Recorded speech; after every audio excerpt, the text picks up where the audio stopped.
AISF 32వ జాతీయ మహాసభలు విశాఖ వేదిక జరగనున్నాయి. దానికి సంబంధించి భారీ ర్యాలీ విద్యార్థి నిర్వహిస్తున్నారు. అడిగి తెలిసిన ప్రతి సార్ ఏదైతే ఏఐఎస్ఎఫ్ మహాసభ ఉందో దానికి ప్రధానంగా మీ డిమాండ్ చెప్పండి. ఈరోజు జిల్లాకు సంబంధించి ఈ విశాఖ జిల్లాలో ఏఐఎస్ఎఫ్ 32వ జిల్లా మహాసభ నిర్వహించుకోబోతున్నాం ఘనంగా. ఈ సందర్భంగా ఈ 2 రోజులు ఈ రోజు రేపు మహాసభ నిర్వహించుకుంటున్నాం. ప్రధానంగా ఈ ర్యాలీ సందర్భంగా రాష్ట్ర ప్రభుత్వానికి ఒకటే మేము హెచ్చరిక జారీ చేస్తా ఉన్నాం. ఈ రాష్ట్రానికి సంబంధించి ఆదాయ వనరుగా ఉన్నటువంటి ప్రభుత్వ స్టీల్ ప్లాంట్, ఈ రాష్ట్రంలో ఉండేది ఏకైక స్టీల్ ప్లాంట్. ఆ స్టీల్ ప్లాంట్ ని బీజేపీ ప్రభుత్వం కుట్ర చేసి అమ్మాలనుకుంటా ఉంది. మీరు ఈ ఎన్డీఏలో ఉన్నటువంటి నాయకత్వం అంతా మూకుమ్మడిగా మీరంతా కూడా రాజీనామాలు చేయండి. విశాఖ స్టీల్ ప్లాంట్ అమ్మకుండా మీరు ఆపాల్సినటువంటి బాధ్యత మీ అందరిపైన ఉంది. గతంలో మీరు ఇదే చంద్రబాబు నాయుడు గారు ఇదే విశాఖ నగరానికి వచ్చి భరత్ను గెలిపియండి, మా ఎమ్మెల్యేని గెలిపియండి, మేము విశాఖ స్టీల్ ప్లాంట్ సాధిస్తామన్నాడు.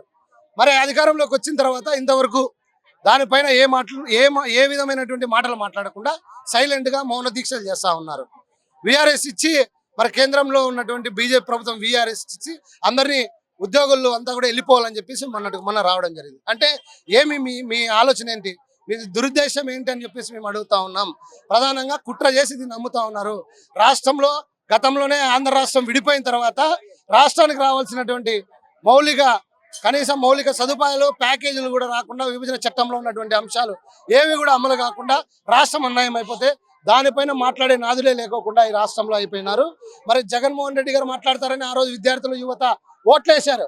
మరి ఈయన లేదు మేమైనా మాట్లాడతాం, మేము మాట్లాడగలుగుతాము, జగన్ మాట్లాడలేకపోయాడు మేము మాట్లాడతామని చెప్తే మీకు విద్యార్థులు యువత రాష్ట్రంలో ఉండడాన్ని పట్టం కట్టారు. మీకు అధికారం వచ్చింది కానీ ఇంతవరకు స్టీల్ ప్లాంట్ గురించి మాట్లాడలేదు. పైగా మీరు యువగలం పాదయాత్ర నారా లోకేష్ మాట ఇచ్చాడు. అదేవిధంగా చంద్రబాబు నాయుడు గారు కూడా చెప్పడం జరిగింది. ఈ రాష్ట్రంలో ఉన్నటువంటి ప్రొఫెసర్ పోస్టులు భర్తీ చేస్తానని చెప్పారు, టీచర్ పోస్టులు భర్తీ చేస్తామని చెప్పారు. అదేవిధంగా జీవో నంబర్ 77 రద్దు చేస్తామని చెప్పారు. తల్లికి వందనం పేరుతో 15,000 ఇస్తానని చెప్పాడు. ఏమి కూడా అమలు చేయకుండా 4 నెలలు అవుతా ఉంది. ఇంతవరకు కూడా ఏమీ దానిపైన స్పష్టత లేదు. పైగా మొన్న బడ్జెట్ సమావేశాలు జరిగాయి. బడ్జెట్ లో విద్య కేటాయించాల్సినటువంటి కనీసంగా మరి ఆయన బడ్జెట్ లో కేటాయించలేదు. మినిమం 10% అయినా సరే కేటాయించాల్సినటువంటి అవసరం ఉంది. ప్రాథమిక విద్యకు కూడా భంగం కలిగించే పరిస్థితుల్లో ఇవాళ బడ్జెట్ కూడా ఉంది. బడ్జెట్ కూడా మేము స్వీకరించడం లేదు. కాబట్టి రాష్ట్ర ప్రభుత్వం ఆలోచన చేసి ఇచ్చిన హామీలను కూడా నెరవేర్చుకోవాలని చెప్పేసి డిమాండ్ చేస్తా ఉన్నాం. ఏదైతే ప్రధానంగా కూటమి అధికారులు ఏదైతే ఎన్నికల హామీలో స్టీల్ ప్లాంట్ ప్రైవేటీకరణ సంబంధించి కానీ విధంగా ప్రభుత్వ రంగ సంస్థ అయిన స్టీల్ ప్లాంట్ ప్రైవేటీకరణ వెంటనే నిలుపుదల చేసేందుకు చంద్రబాబు నాయుడు నేతృత్వంలో కృషి చేయాలని చెప్పేసి విద్యార్థులు అంతా దుర్గప్రసాద్ మెగా టీవీ విశాఖ.